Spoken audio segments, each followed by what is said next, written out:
ప్రపంచ వార్తల సమాహారం వరల్డ్ న్యూస్ ఇప్పుడు చూద్దాం.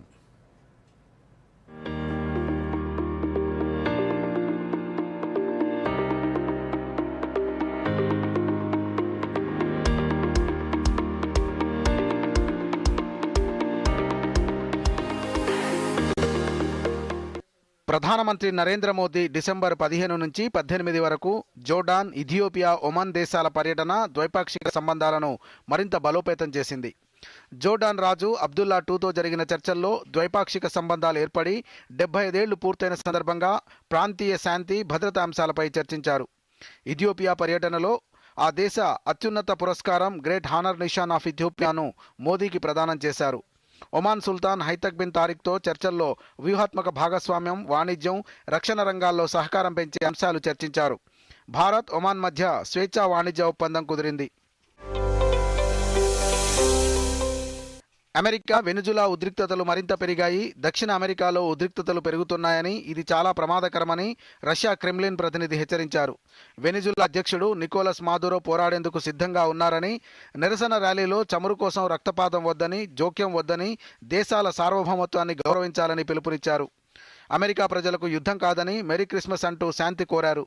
బ్రెజిల్ అధ్యక్షుడు లులా 2 దేశాల మధ్య మధ్యవర్తిత్వం చేసేందుకు సిద్ధమని, యుద్ధాన్ని నివారించాలని పేర్కొన్నారు.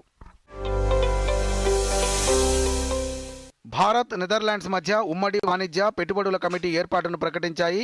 ద్వైపాక్షిక వాణిజ్యం, పెట్టుబడులు, ఆర్థిక సహకారాన్ని బలోపేతం చేయడంలో ఇది కీలక అడుగని ఇరు దేశాలు పేర్కొన్నాయి.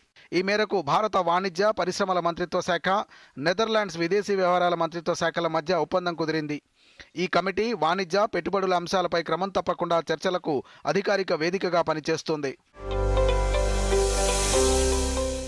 డిసెంబర్ 21న ఆస్ట్రేలియాలోని సిడ్నీ బాండీ బీచ్లో జరిగిన ఉగ్రదాడి బాధితులను గౌరవించడానికి, యూదుల సమాజంతో సంఘీభావం తెలపడానికి రిఫ్లెక్షన్ డేగా ఆస్ట్రేలియా ప్రకటించింది. ప్రధాని ఆంథోనీ అల్బనీస్, కేంద్ర, రాష్ట్ర ప్రభుత్వాలు యూదుల సమాజంతో కలిసి కొత్త సంవత్సరంలో జాతీయ శోకదినం ఏర్పాట్లు చేస్తామని ప్రకటించారు.